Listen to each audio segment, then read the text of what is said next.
crouched down, but we ask that you not do that. Can you sit up there? Yeah, so you guys can spread out here if you want, get a good look. Oh, come on, okay. So this girl here, her name is Maya.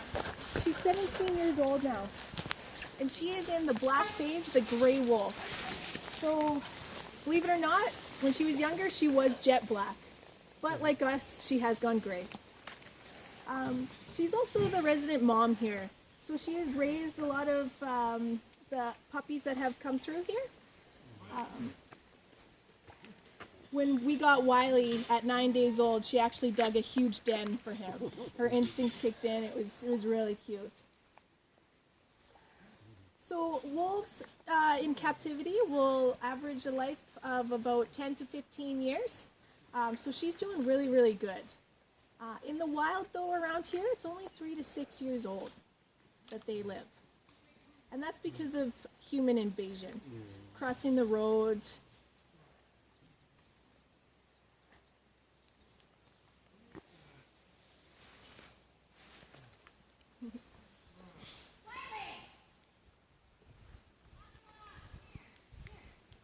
Yeah, she's tired. Patiently waiting. So another thing I'll point out is actually check out their paws. You can see how big they are in the front compared to the back. Oh yeah. And they actually have webbing between all their toes. And that actually that allows them to walk on snow. It acts as snowshoes for them in the wintertime. It also acts as paddles for them when they want to go swimming. They've actually been known to swim around the islands around Victoria. Yeah. So when you see them walk by too, watch how they walk. Their back leg comes to meet their front opposite leg, and we call that cross-tracking. And that allows them to cut efficiently through snow. It also allows them to get up to 65 kilometers an hour. And they can hold that speed for 20 kilometers. Does that work for us too? Pardon me? Does that work for us? You try that too? Yeah. We could try. It might look funny. So this guy here, this is Scrappy Dave. And he is 4 years old now. And he is the brother to Flora, and we'll meet her a little bit later. And we got them when they were 12 days old. They were imprinted, so that means that they were just socialized a lot with humans when they were really young. So from the time that they were born to 23 days old is when this is possible. So they're actually really, really friendly.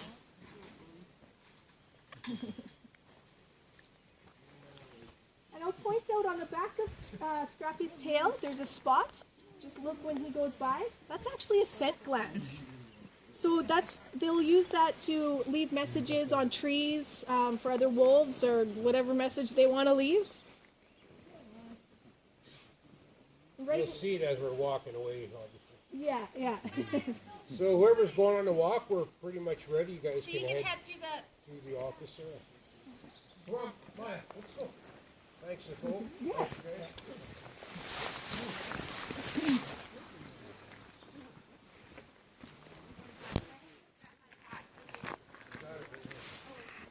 Did you guys see that You want spot? to talk on it? Yeah. That was something I had no idea. Okay, that was pretty cool, I guess. You have to see. So if you guys want, we'll just gather under those umbrellas there. I'm going to go around the fence and I'll meet you guys at that spot there. So yeah, that was pretty cool. You guys just wanted to gather right there. There-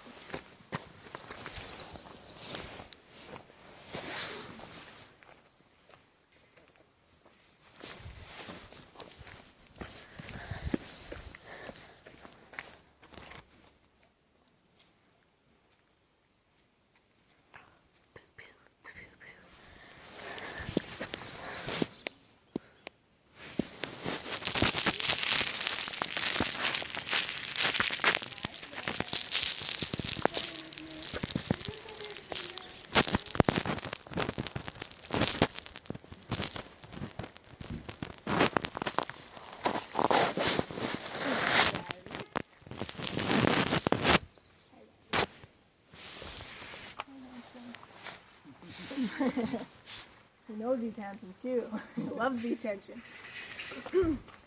Alrighty guys, so welcome to the Northern Lights Wolf Center. My name is Nicole. I'm going to start off by talking about how this place came to be. So you guys, those two people that walked past us, that was Shelly and Casey Black. They actually live in this house right here. They started raising wolves 18 years ago for the film and photography industry. It was within that time that they realized that there was a need for education about these guys. Because there's still a lot of people that believe in the big bad wolf.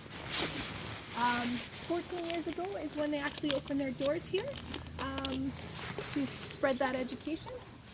They all do a little bit of photography work, and that's where they're off to right now. They go for a walk with people through our Black Wolf photography. So what we do, as you can see, we drive them about 5 kilometers away and let them off leash, and people are able to walk with the wolves for an hour and a half. Yeah. Is it just those 2 wolves that you allow? Because they're the tamest, or do all of them take turns? They all take turns. Wiley's kind of turned a little bit grumpy, so he doesn't do as many anymore. He still goes for walks with Casey and Shelly and it's just them, but it's mostly Maya, Flora, and yeah. And they also do go for walks as well. Yeah. So all our wolves here, they don't come from the wild. We get them from small zoos and breeding facilities. So basically, when those facilities get too many puppies that they can't have anymore, that's when they have to get rid of them. So that's when we've adopted. That's when we have them. That's what it is. Because when they are bred in captivity, they cannot be released back into the wild. Well, they don't learn. They don't have those alphas in the whole pack to learn from. They have no survival. They won't learn that. So when we do get them, we also spay and neuter them for that exact reason. We don't want to continue the breeding process. And this fence is mostly here for them, actually, because wolves are actually more scared of us than we are of them. There's never been a documented case in North America of a non-habituated, that's really important, non-habituated healthy wild wolf on a human. So, just because they're scared of us, why would they, we're their own protectors. Why would they want to come near us? So, you guys already got to meet Maya. And this is Wiley. That's the pup that she raised from 9 days old.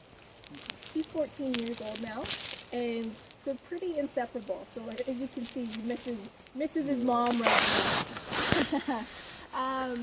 Wiley, he's 110 pounds. That's big. Wolves normally their average weight is 80 pounds. So basically, he had big breeding parents. That's why he is as big as he is. Yeah. And he loves it. So Flora, that girl pacing over there, if you want, we can go check her out if you'd like. Might as well. She's missing her brother. And Scrappy Dave, that was the blonde one that went by, that is her brother here. Hi, Miss Flora. Hi, sweetheart. Yeah. You miss your brother? There you go. So she's 4 years old now. Both of them are 4 years old now. And as I said, they were imprinted, so they're really sociable. And she is our traveling ambassador here. But she is a little bit more dominant than her brother. So she started to fight with Mom. And that's why we've had to separate them. And you probably noticed Maya was missing a little piece of her ear. This girl. They were arguing through the fence. And, then she got the ear through the fence. But you know what, Maya, she's gotten a few ears in her lifetime, so it's an ear for an ear. So that's how it goes. Basically, she's in her teenage years. When we turn 18, if we're not happy at home, we can leave. But here they can't. So, because that's what would normally happen in the wild. If a pack member wants to try and make her way up or his way up in the pack, they will challenge. But if that doesn't work, then they're not happy with that pack, they will move on to the next pack. She's a good girl. She's happy now. Yeah. Sweetheart. So just off to the deck. I don't know if you guys got to go up there. So you probably saw the two blonde wolves. That is Mac and Moki. They are 6 years old now, and we got them when they were 3 months old. We thought that we could imprint with them, but we missed that chance. So just by, a couple weeks, we missed that. So they are actually really shy of humans. And that's why they are in that pen, because they have the chance to get away from humans if they want. They're the only two on the site that don't go for walks, though. And then off to the left of them, that's where Moab and Kita is. Moab, he's 12 years old now. He's turned into a bit of a grump as well. That's what happens. I'm sure I'm going to turn into a big grump. He was getting into fights with Wiley, so they were both trying to be the dominant. So that's why we had to separate them. So Moab, when we had to separate them, that's when we were looking for a friend for Moab. That's when we got Kita. And Kita is actually a wolf dog. So she is 75% wolf and she's 25% husky. She was rehomed 5 times before she came to us. 80% of wolf dogs do get put down before the age of 4. It's just a very sad reality. They get their owners into troubles. So if you or anybody that you know is looking to get one, just absolutely do your research, So that is our pack here. Now I'm going to ask you guys, do you know how many wolf species there are in the wild? It's a bit of a trick question. 5. Close. 2. So there's 2 wolf species, the gray wolf and the red wolf. These guys are all gray wolves. You guys have probably heard of the Arctic wolf, the tundra wolf, the timber wolf. Genetically, those are all gray wolves. It's just a way to describe where they are from in the world. Kind of like what we do with humans. The red wolf is actually a cross between a gray wolf and a coyote. And to be quite honest with you, we have no idea how that happened because in nature they don't get along. We speculate here that somebody bred them in captivity and then released them because they are only found on the eastern side of the United States and a little bit in Canada. So pack structure, around here, around this area, there's usually about 4 to 8 members within a pack. But up north, there is packs that are about 25 plus members. So basically that depends on the amount of food that is available to them. The bigger the fridge or the bigger the territory, that is usually runs them anywhere from 100 to 2,500 square kilometers. So the bigger it is, the more food, the more mouths you can feed, basically. So now you have, like within the pack itself, it's a lot like a human structure. So you have the mom and the dad, or the alphas. You guys have probably all heard about the alphas. And they are male and female, and they've started to notice that 60% of the time it is the female that is leading the pack. Okay, great for us.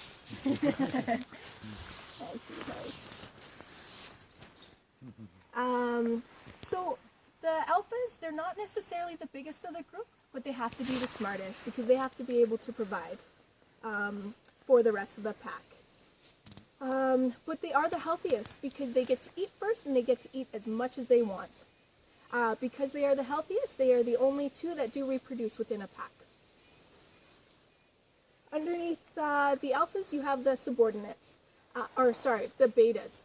And they are like the aunts and uncles of the group. So if anything happens to the alphas, then those guys will step up to the plate and take their place.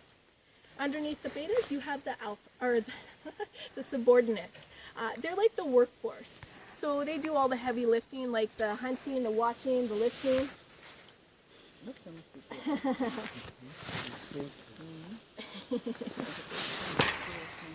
So underneath the subordinates, then you have the omegas. And the omegas are, they're like the grandmas and grandpas of the group. So she's doing some investigating right now. So they hang out with the puppies when everybody else is off hunting. So, do you guys have any idea of what wolves will eat in the wild? Deer. Exactly. So their favorite is ungulates, and that is split-hooved herbivores. Deer, elk, moose, bison, bighorn sheep. That is their absolute favorite. But they will scavenge way before they go hunting. It's an easier meal for them. These guys are a little bit lazy. They don't want to hunt, and also hunting for these guys is a very high risk of injury. And injury in the wild usually does mean death. So, silly girl. Yeah. So, sorry. So also when they do go hunting, they will go after the weak, the diseased, or the old, because again, it is easier for them to do. And their chances of catching anything is only 1 in 10. Yes. So these guys that eat maybe in the wild once a week, if they're lucky. When they do actually catch something, they will literally wolf down their food. And they can consume up to 25% of their body weight in food. So for Wiley, he's 110 pounds.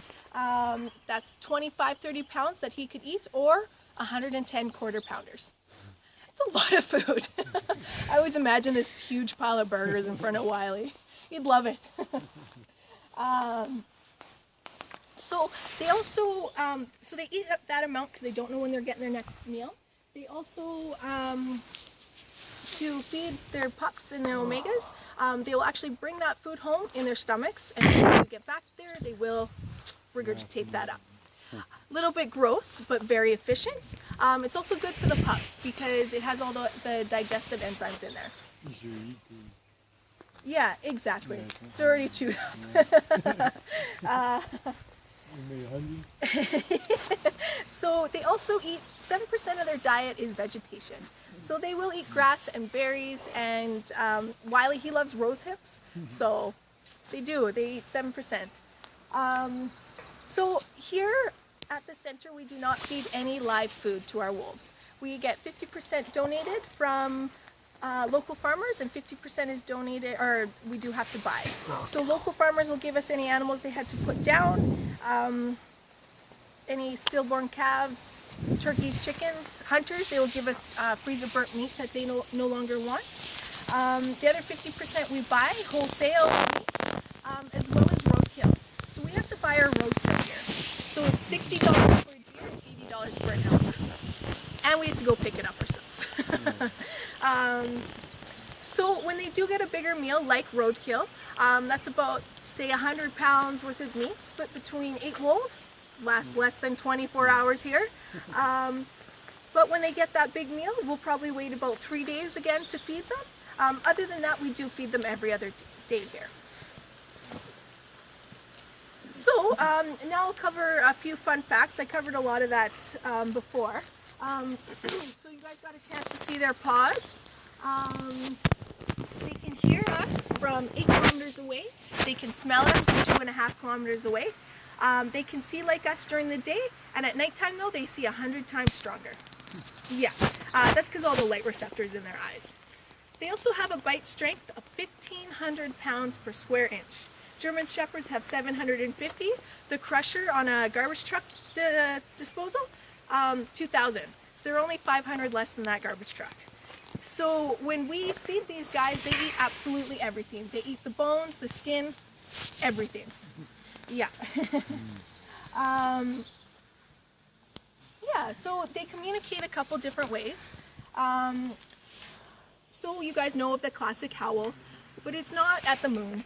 It's they will howl to let other pack members know where they're at, as well as let other packs know that, hey, I'm here. We also grunt, growl, laugh, whimper, but they don't haven't talked that much, but which is really nice. The other way to communicate is through body language. So a really good example is when Wiley is trying to be more dominant. He'll stand up tall, he'll do his forward, and he'll go straight up behind him. And Flora and Scrappy, to show him a bit of respect, will do the exact opposite. So they will sit down, their ears will come down, and their tail will come down in between their ears. If that doesn't work, then they will actually roll on their